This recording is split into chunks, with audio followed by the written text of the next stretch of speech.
We are having a wonderful series of thoughts, sort of harvesting our thoughts and reflective thoughts about where we go.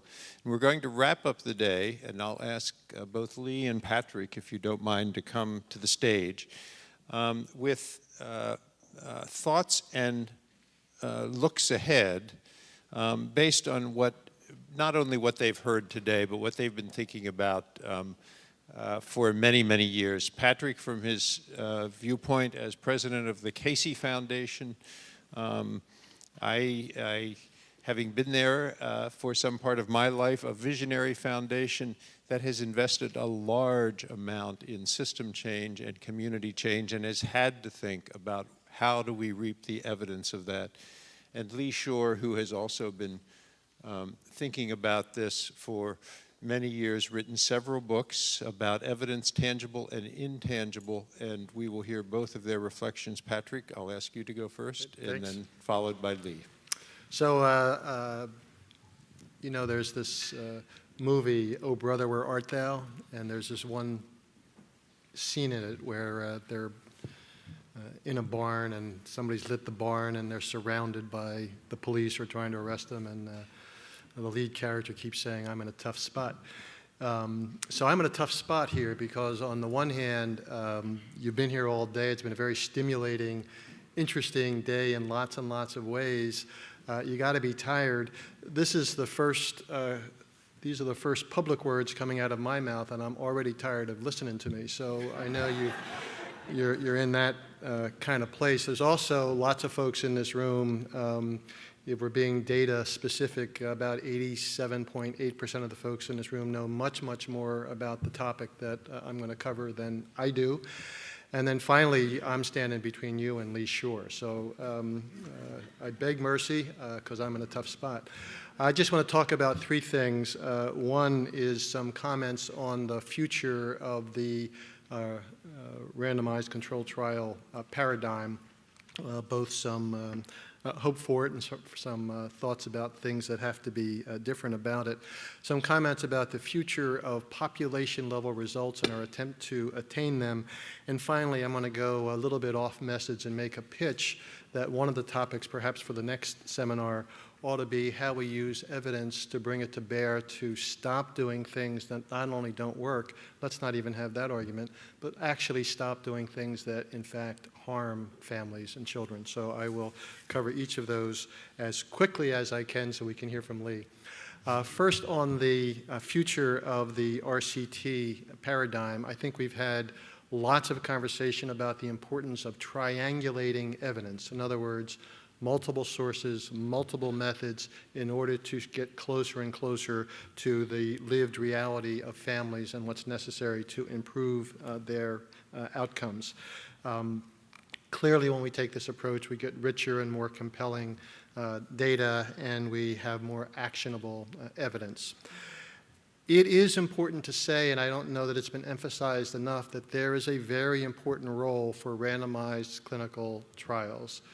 In fact, for certain kinds of interventions, in my view at least, they are the best way to rule out competing explanations for why a particular intervention works or doesn't work. If they're done right, in fact, it ought to deepen our understanding about how families and children get on in this world and what we need to do to help them. Related to that, I think that when you have an evidence-based program that has gone through multiple RCTs in multiple settings and has been replicated frequently, that in fact that becomes one, not the only, but one critical element for improving outcomes for families and children. So while we ought to have the debate about how strong evidence is about a particular intervention, we should not rule out the fact that in certain areas, in fact, we do have very strong evidence derived from RCTs and replicated frequently, evidence that if we ignore, we will make mistakes. Let me give you one quick example. If we didn't have RCTs and only used practice-based evidence and focus groups and community input, et cetera, I am certain that we would have even more boot camps and even more scared straight kind of programs as alternatives to incarceration.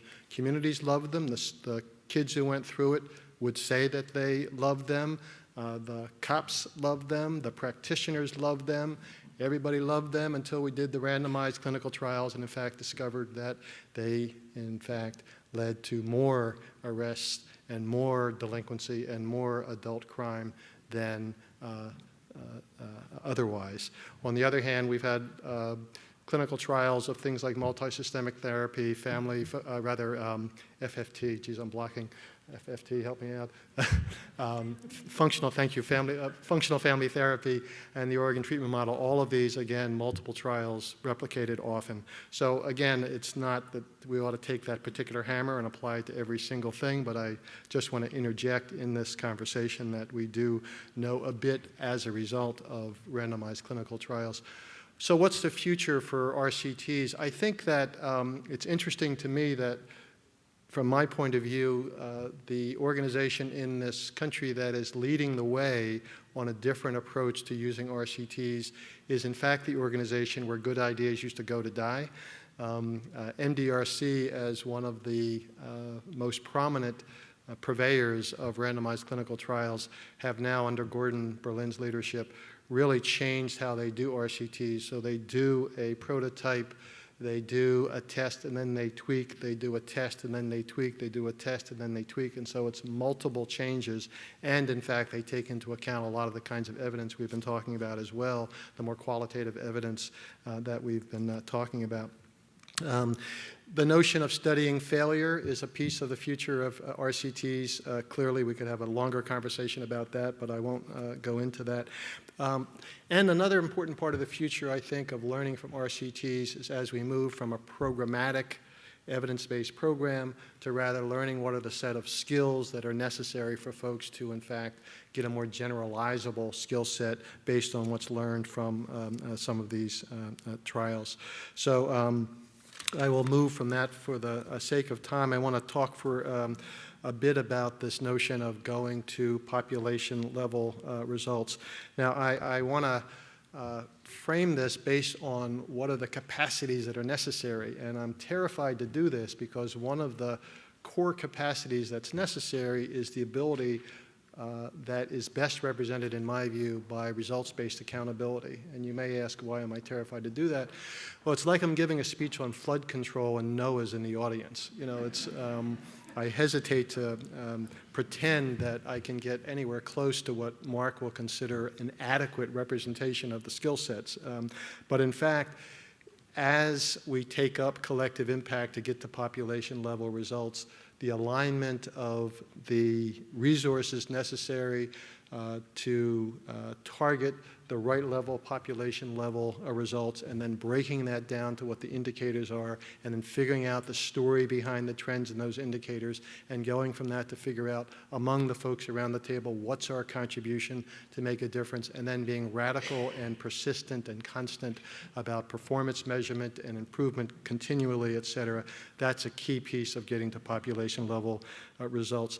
I think one of the pieces of the future for getting to population level results has to do with being much more sophisticated about the analytics we bring to bear on available data, which will only work if we get much better than we are today at, in fact, collecting that data in a way that is useful and, in fact, is accurate data. That's not garbage data. I won't go into detail here, but there are a number of things that we've been working on with our partners around the country having to do with how do you create information systems that actually support good case management decisions for individual families, but also collect data at a level that you can then do analytics and start to do the kind of rapid prototyping that was talked about earlier. I don't think Ron Haskins is with us anymore. I mean, he's not in the room. He's still with us, I'm sure. But Ron at Brookings is working with others on borrowing from the corporate sector to do some prototyping of rapid tests using available data in the social services field. one of the things that I think has been missing from this conversation, is often missed, I believe, in the conversation about evidence-based program, is the intersection between systems improvement, evidence-based programs, and financing. We tend, when we even bother to talk about systems, we tend to talk about trying to get the program to be adapted to the system, which I actually think is wrong-headed. We can learn so much from effective programs that tells us how the system needs to be improved that I think we lose a step if we think it's all about getting the program to adapt to the system rather than getting the system to adapt to good practice. One of the most classic examples I can think about is in most high-quality mental health, child welfare, juvenile justice, social service interventions, the most important element is family engagement, the ability to work with the family in a way that they feel that you're actually there to help them. This turns out not to be easy to do when you knock on their door and suggest that perhaps you're going to take their children or lock one of their kids up. And so learning how to do that is absolutely critical. Well, systems themselves are not good, they're not set up in a way that supports workers to be good at engaging families. And yet, if you really work very closely with those programs and the systems simultaneously, you can help workers get better at that kind of skill. I think that's just one example of that.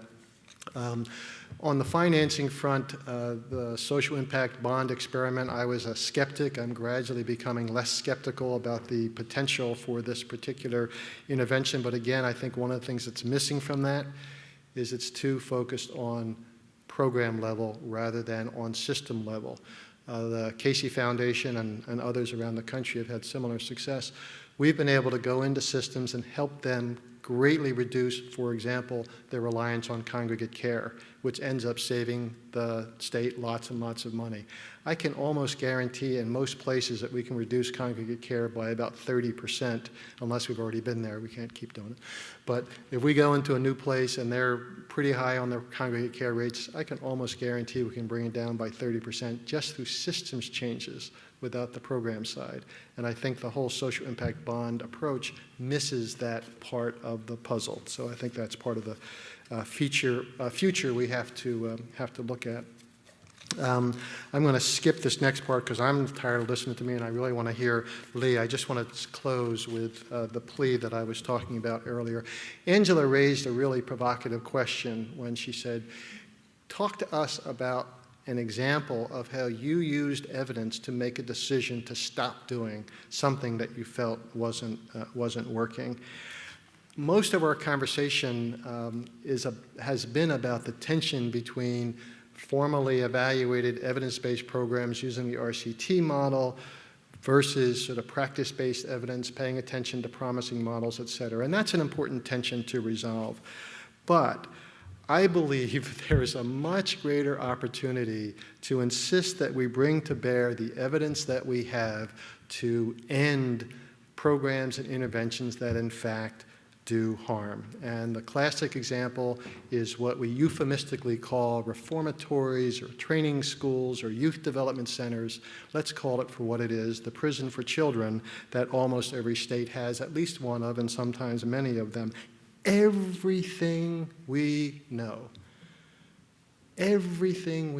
about child development, adolescent brain development, juvenile behavior, trauma, adverse childhood experiences, family and community impact, and even public safety. Every bit of evidence we know tells us that this is not just a bad system. This is a disgrace. It's a shameful, outrageous approach to dealing with adolescent misbehavior. And the sad fact is the only reason why there's even one of these things still standing today is because we don't care enough about the children who are locked up in those places, because for too many of us, it doesn't feel like our children, so we don't care. So I would just like to end with a plea that as we think about bringing evidence to bear on important problems for God's sakes, let's include the evidence that we have about things that don't work and put on our big boy and girl pants and jump up and say, you know what, we know this doesn't work, we can prove it doesn't work, and it's got to stop. It's got to stop now. Thank you.